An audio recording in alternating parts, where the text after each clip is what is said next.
So लग्नाची shopping म्हटल्यावर मुंबईला जाणं हे आलंच. आणि त्या दिवशी आम्ही गेलेलो दादरला.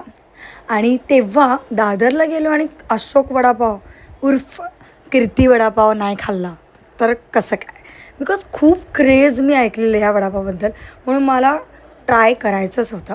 आणि मी प्रतीकला म्हणाले की मला कीर्तीचा वडापावच हवा आहे, बाकी मला जेवायला वगैरे काहीच नको आहे. लंच टाईमला आम्ही गेलेलो आणि तुम्ही बघू शकता किती गर्दी होती तिथे. गोड आहे, चटणी खूप गोड आहे, पण ठीक चुरा मस्त आहे, क्रिस्पी आहे. गोड नसलं पाहिजे तर चटणी स्किप करा, बाकी हा चुरा जो आहे ना खूप भारी आहे.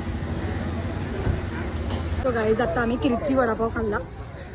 खरं सांगू तर पनवेलमध्ये पण एवढे चांगले वडापाव मिळतात. इथे मला वाटतं एवढी लाईन एवढं का लागते, बिकॉज आता आम्ही बघितलं ना, आम्ही आलो तेव्हा आमच्या पुढे 6-7 जण होती. त्यानंतर त्याच लाईनमध्ये आम्ही पण होतो.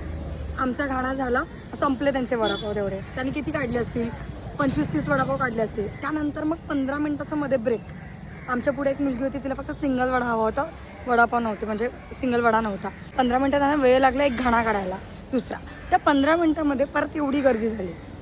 आता जर त्यांनी हेच की पटापट त्यांनी फास्ट केलं असतं काम तर एवढं नसायला. अशी माझी स्ट्रॅटेजी आहे, मला जेवढं कळलं तेवढं. आणि तुम्ही जर याल, तुम्हाला जर वडापाव टेस्ट करायचं असेल, त्यांना सांगायचं चटणी टाकू नका दोन्ही पण, ती सेपरेट घ्या किंवा थोडीच टाका, कारण का त्यांनी खूप जास्त चटणी टाकलेली आणि मला गोड आवडत नाही, त्यामुळे मला एवढं नाही आवडलं. आणि खूप असं पाव वगैरे नरम झालेले, बिकॉज त्यांनी खूप आधीपासून भरून ठेवलं लाईनच म्हणून. तरी पण टेस्ट काय एवढी वाईट नव्हती, छान होती. फक्त चटणी थोडंसं कमी टाकून घ्या. आणि मेन म्हणजे चुरा त्यांचा खूप सुंदर आहे. काहीच एक गोष्ट अजून एक आहे की यांचं जे वडापावचं रेट आहे ते 30 रुपये आहे. सो मला नाही वाटत की एवढं वर्थ आहे 30 रुपयाला. So bye.